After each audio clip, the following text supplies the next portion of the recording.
This is Surf Radio from the Standard Hotel, Huahin, with Leigh Higgins. Surf Radio. This is Leigh Higgins, and this morning I'm chatting with Richard Barrow. Good morning, Richard. Good morning. Thank you for coming by and having a chat with me this morning. Thanks for asking me to come. Yes. Happy to be here. You've been out travelling about, so I'm going to ask you a little bit more about your train travels in a moment. But maybe most people might know who you are, but maybe not everybody. How long have you been living here in Thailand? I've been in Thailand is like nearly 30 years now. Okay. And the whole time I've been in Sumatra, Okay. just south of Bangkok. Okay. In a school. They actually picked me up at the. It's a long story, so I won't say it here. But they actually picked me up at the airport, Don Mueang Airport, at that time, and I'm still with them now. It's like they treat me like family. Well, that's good. And you started as a teacher, but you're not teaching now. That's right. Yeah, I was the only foreign teacher there for many years, and now. We have it's called an intensive English program, so we have like 30 foreign teachers now, so most of my time is basically managing them. But the good thing about not teaching now is I don't have a schedule, which means I can actually travel and still look after people by using the Line application. Yes. So I don't have to be there. Even though I'm there most of the time, I can take 3-day weekends when I want. Oh, so which is perfect kind of thing. So it's my kind of step into like retirement, shall we say, that Yes. I have a kind of a day job, and then I do my hobby as well. I think you've got the best of both worlds there. Yes. And I think, Richard, I started following you before I moved here to Thailand, and probably as I've seen on your social media over time, and probably more recently, I love it because whilst you're an expat, you also have got an international traveller's hat on. So the way you look at travel around Thailand is not just from an expat point of view. Is that correct? Well, I think almost from the beginning when I was in Thailand, I've been doing travel blogging. So I think I was one of the first people to have a travel blog before it was called blogging. And that was back in, I think, 1997. And I always dreamed of a time back then when you could actually travel and post stuff live like you can do now. And I'm really happy that that's what I'm doing now. I'm just traveling and posting live. So it's like people feel they're traveling with me, like a virtual tourism thing. Yeah. And I think the other thing what I enjoy about your posts is you're pretty real, and you don't really go, well, this is the best I've ever done, or this is the best food I've ever had. It's about being more realistic, aren't you? Well, I try to avoid words like that, and I every single post I put out there has a picture, and I try to have like wide angle pictures as well, so people can actually see for themselves, and I don't need to tell them, kind of thing. And even the food, I might sometimes say, "Oh, this is delicious," but I won't go overboard. No, I just let the pictures speak for themselves, and it's very important that every post I have has a picture and a wide angle and every angle, so people can make their own decision, basically. And train travel, is that a love of train travel, or this is something that has come on more recently? I think it's kind of evolved because I have my own car, and I've been on a lot of media trips as well. So I've been to all the same places many times in the same ways, like either driving or flying. And basically what I'm doing now is mixing train travel with tourism. Right. So that's why my big project at the moment is rail tourism. So I'm working on this guide, the Thai Train Guide. Yes. So there's a website, thaitrainguide.com, but I'm also doing PDF guidebooks that you can download for free. Nice. Because you can't always get internet connection on the train, so you need to be able to download in advance. Funny about that. Right, I'm going to take a short break. I'm going to play a song or two, and then we'll come back and we'll talk a bit about your most recent train travels, okay? Okay. You're right into train travel at the moment, is that right? Yeah, it's my main passion at the moment. Because I love travel. And doing it by train is just a different way of doing it. Not many people are doing it at the moment. No. And also, there's not much information out there, certainly in English language.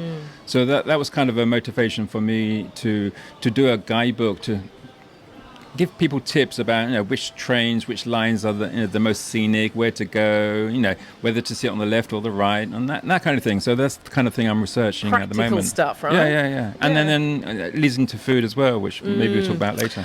Yeah, no, I do want to talk about food later. You can see it in my eyes. I want to talk about food. But no, we're going to keep going talking about your train travels. But can you tell me, you've been to a lot of provinces. Is there any provinces that you haven't been that you still want to go to?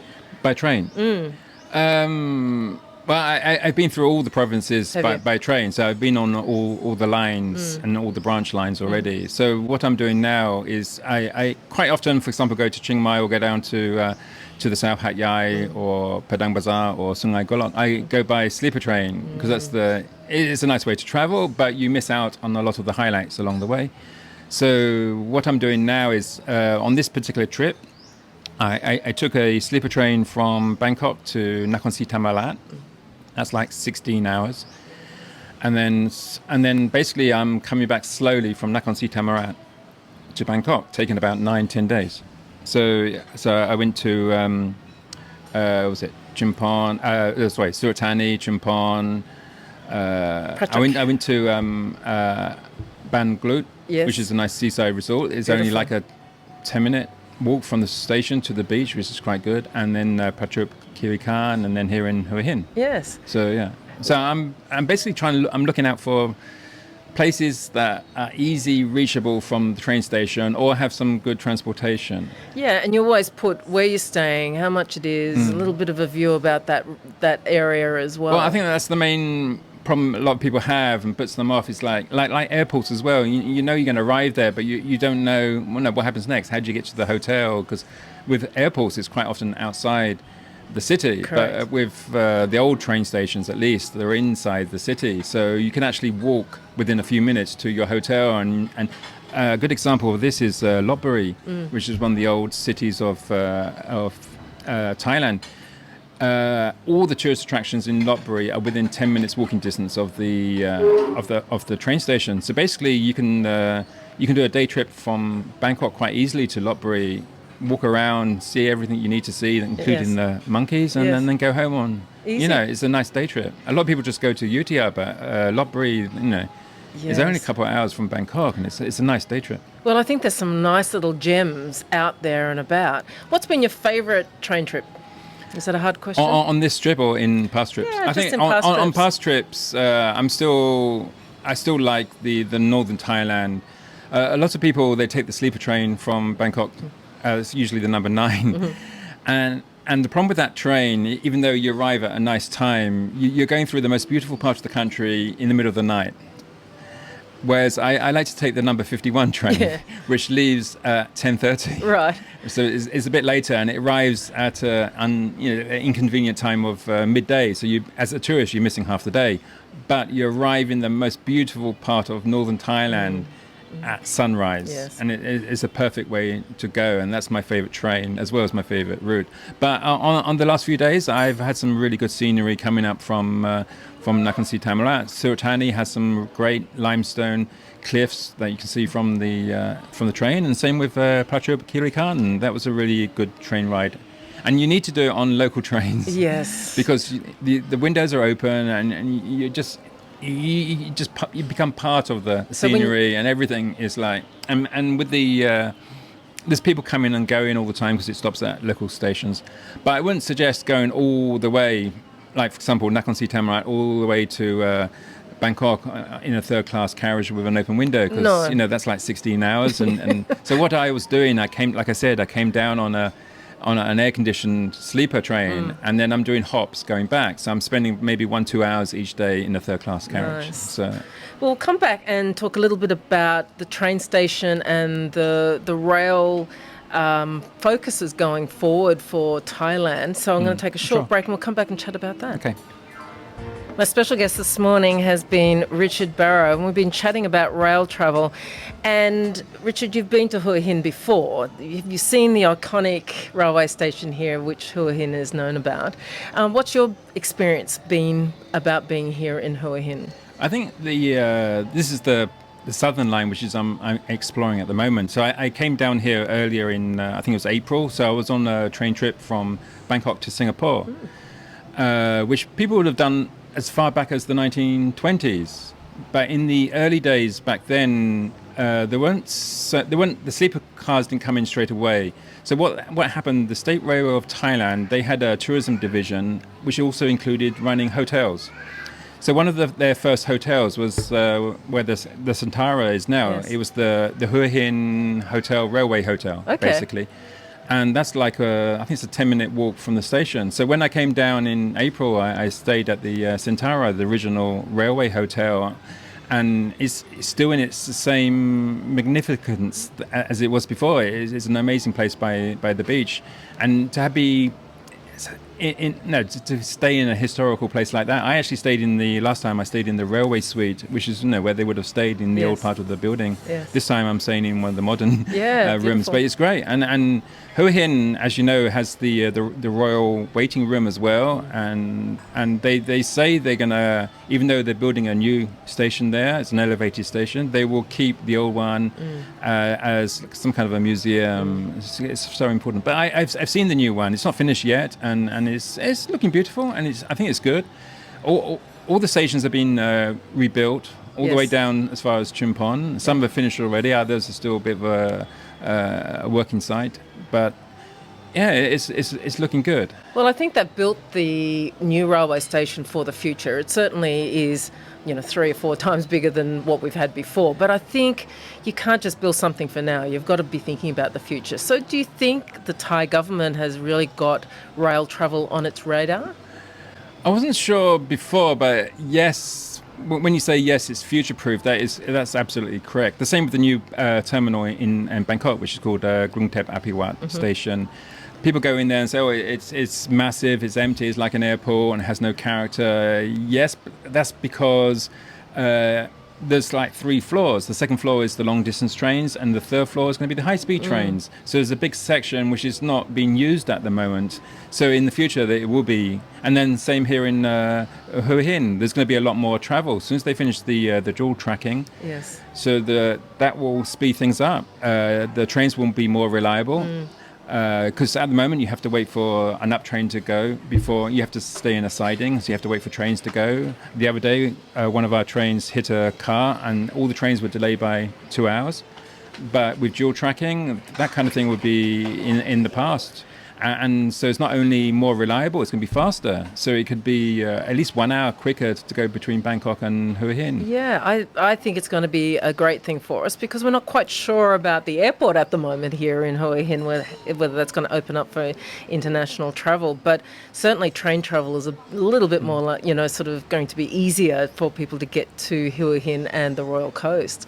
But there's been a lot of urban development around rail travel as well in Bangkok, with some of the links between the airports as well. There's some high speed happening to the Pattaya and that type of thing. Is that right? So yeah, there's 2 high speed lines being built at the moment. One's going to Nong Khai, which will cross into Laos, so it becomes part of the Thai-China high speed rail link. And then the second one is the 3 airport links. So it goes from Don Mueang to Suvarnabhumi to Utapao. Okay. And there'll be a high-speed train station in Pattaya. So that's going to change everything in Pattaya. Totally. So people will be able to get off the plane in Suvarnabhumi and take the high-speed train down to Pattaya. And it's going to change everything, yeah. And I mean, they're talking about having a high-speed train coming down to Huahin, but I'm not sure. Well, I think anytime soon. No, but I think it will become easier because people will be able to take the airport rail link from Suvarnabhumi or Don Mueang straight to Grungtep Apiwat Central Station, and then they can take a train from there down to Huahin. So that will speed things up, make it easier for people to come here by train. I agree, and look, it's one step at a time. You know, and I think but it's coming. It's coming. That is the important thing. Well, you can feel it coming, and I think they are looking at the future. So I'm going to take another short break, and we'll come back because I want to talk about food in trains. Because food is my passion, and I think we've got a love of food as well. So we'll come back and talk about that and how you've experienced food with your train travel. And I want to talk about food now because I originally met you a few months ago with our Feast Thailand food tour in Phetchaburi. But food is quite an interesting part of train travel, isn't it, Richard? Yeah, that's right. It's one of the things I like about trains. It's not just the views outside the window and the people you meet along the way. It's also the food that comes on and off, particularly if you're on a local train, because the local food vendors will bring food on board and they will serve it to your seat. I mean, I don't think there's any country in Europe that you can get food served to your seat for a couple of dollars or something. It's crazy. But yes, riding the train through Thailand is you go through every region and you see every different kind of food out there, basically, in Yeah, bite size and good prices. I had a pak pao for, was it like 25 baht with an egg? And you can't get that price anywhere else. And, I mean, the portion size was a bit small, but it's fine because, 5 minutes later there was something else, and that's the best way to sample food. And that's the best thing about eating food in Thailand is about having small portions and lots of it. Yeah. And because you are going through all the different provinces, and the provinces have all different types of flavour profiles, so you're getting a bit of a taste of Thailand as you're going along. Well, that's right, because a lot of the stations, they're quite famous for certain food as well. In Ratchaburi, there's a dried fishball noodles. In Phetchaburi, there's the Mor Gang, which is a dessert. And then as you come down, I can't think what Huahin was famous for. It's probably everything. But as you go down, there's like further south, they got like the fried chicken with sticky rice. And I was in where was I? In Yala in the deep south a few weeks back, and they have another. A grilled chicken which has been marinated with this really nice curry sauce on it. Like a gai galère. Yeah, it was kind of messy to eat, but it was really delicious. And I've only seen it at that one station, Yala, so I need to go back there. Gai galère in the south, I can tell you right now, is absolutely delicious. And I think that's the experience. You can have a fried chicken up north to down south, and it's very, very different. Yeah, it changes as you go, which is great. And I think it's kind of a shame in some ways there's no train that goes all the way from Chiang Mai to for example, Sungai Golok. You have to change in Bangkok. Yeah. But it is, the longest line is from Bangkok to Sungai Golok on the Thai-Malaysian border. That's 21 hours. That's the longest train ride. You go to Chiang Mai, I think it's like 12 hours. And many travellers don't want to travel down to Yala and Patani and those sorts of places. But how safe did you feel? Because of the danger. Yeah. Or you shouldn't really, as a tourist, because most of the embassies warn you about going to the Deep South. And if you do, then your insurance may be invalid. I have local insurance, and it's not much of a problem for me.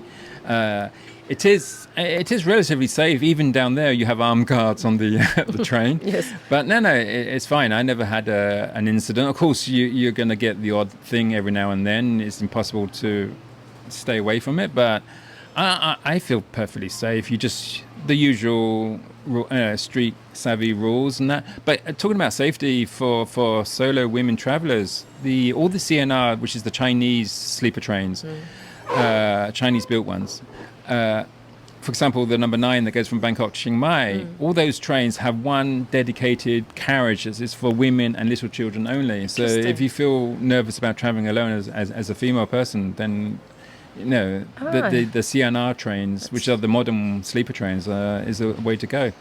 But I've never felt unsafe when I'm traveling. No, you are right. It's about just being aware, no matter what country you're in, just being aware of your surroundings. That's right, but yeah. I've always felt safe on the trains here, so it's always been a great experience being on the trains.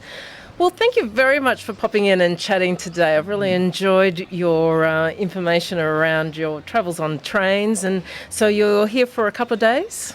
Yeah, this is basically the end of my 9-day trip. So I'm just relaxing on the beach now in Huahin because it has a rail connection from the 1920s. So and then I'm actually taking the express, a special express back to Bangkok. So it's air conditioned. Beautiful. But I finished my trip, so it's time to go home. Nice. Well, Richard, thank you very much for coming on to Surf Radio today. Really appreciate you taking some time out and chatting to us. I'm sure our listeners really enjoyed hearing you speak today. So thank you. So I'm going to play a song, and it's Train Drops of Jupiter. We are Surf Radio. Online at surf.radio.